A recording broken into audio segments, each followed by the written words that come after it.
जय हिंद, वंदे मातरम। साथियों, मैं धर्मेंद्र रघुवंशी पुनः एक नए वीडियो में आप सभी का बहुत बहुत स्वागत करता हूं।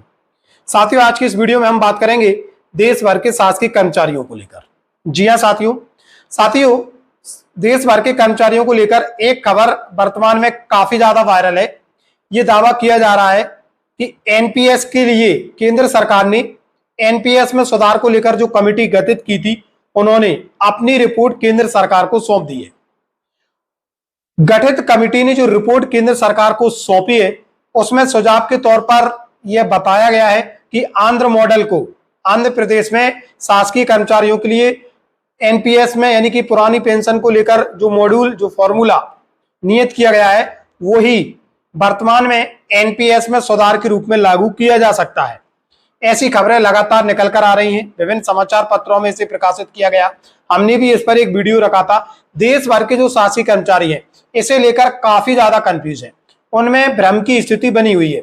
सबसे पहले तो वो इस चीज को लेकर कंफ्यूज है कि ये खबर कहीं फेक तो नहीं है। बहुत सारे कर्मचारी तो ये मानकर चल रहे हैं कि ये जो दावा किया जा रहा है ये पूरी तरीके से फेक है। तो सबसे पहले तो हम यहाँ पर यही स्थिति आपकी स्पष्ट कर देना चाहते हैं। मार्च 2023 में केंद्र सरकार ने एनपीएस में सुधारों को लेकर एक कमेटी गठित की थी। ये बिल्कुल सही बात है। और उस कमेटी ने जून माह में ही, अगर हम बात करें तो 3 या 4 जून को ही अपनी रिपोर्ट केंद्र सरकार को सौंपी है एनपीएस में सुधार को लेकर। और सुधार के रूप में आंध्र प्रदेश में कर्मचारियों के पेंशन के लिए जो फॉर्मूला लागू है, वही फॉर्मूला एनपीएस में सुधार को लेकर सुझाया है। तो अब बहुत सारे कर्मचारी इस चीज को लेकर कंफ्यूज हैं कि अंतिम वेतन का जो 50% उन्हें मिलने वाला है, वो कौन सी अंतिम वेतन का मिलेगा, मूल वेतन का या ओवरऑल वेतन का? क्या इसमें डीए-डीआर की गणना होगी या नहीं होगी? ये बहुत बड़ा कंफ्यूजन है, क्योंकि यदि ओवरऑल वेतन का मिलता है तो ये पुरानी पेंशन के समकक्ष आ जाएगा, और यदि मूल वेतन पर ही मिलता है तो जो पुरानी पेंशन है उसके समकक्ष ये नहीं जा पाएगा।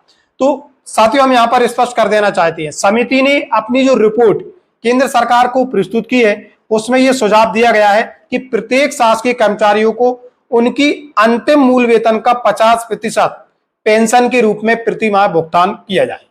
यानी कि उनकी अंतिम मूल वेतन का, इसमें आपकी ग्रॉस सैलरी नहीं रहेगी, मूल वेतन के आधार पर ही आपको 50% वेतन प्राप्त होगा पेंशन के रूप में। साथ ही साथ इसमें एक और बड़ा सुझाव दिया गया है। मान लीजिए सेवा काल के दौरान किसी भी शासकीय कर्मचारी की अचानक एकाएक यदि मृत्यु हो जाती है, तो ऐसी स्थिति में उनके जो परिवारजन है, उनके किसी सदस्य को, आश्रित जो पत्नी है, उनको उनकी जो गारंटेड राशि रहेगी उसका 60% पेंशन के रूप में दिया जाएगा। तो ये सुझाव एनपीएस में सुधार को लेकर दिए गए हैं। हालांकि बहुत सारे जो कर्मचारी हैं वो इसको लेकर जैसा कि भ्रमित दिख रहे थे। हमने इस वीडियो में प्रयास किया है कि आपके जो भ्रम थे, जो कंफ्यूजन था, उनको दूर किया जाए।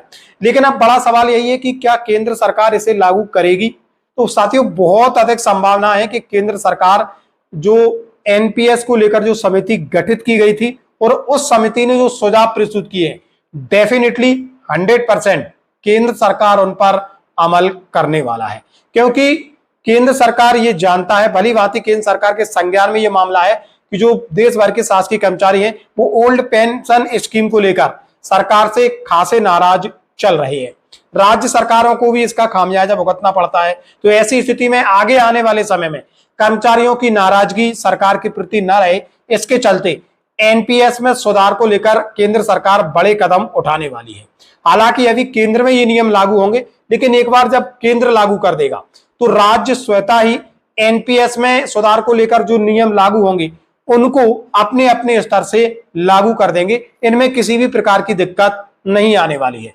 तो एक दूसरा कंफ्यूजन ये था कि केवल केंद्रीय कर्मचारियों को इसका लाभ मिलेगा या राज्य के कर्मचारियों को। तो समस्त प्रकार के जो कर्मचारी हैं वो इससे लाभान्वित होंगे। हालांकि अभी भी कर्मचारियों का एक बड़ा तबका ये मान रहा है कि केवल और केवल ओल्ड पेंशन ही समस्त शासकीय कर्मचारियों को प्रदान की जाए। साथियों, इसको लेकर आपका क्या मत है? कमेंट बॉक्स में आप अपनी प्रतिक्रिया दे सकते हैं।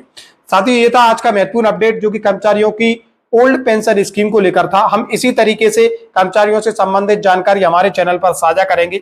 यदि आप हमारे चैनल पर नए हैं तो इससे जरूर जुड़ें और इसे सब्सक्राइब जरूर कर लें। मिलेंगे जल्दी नए अपडेट एवं नए टॉपिक के साथ। तब तक के लिए जय हिंद, जय भारत मित्रों।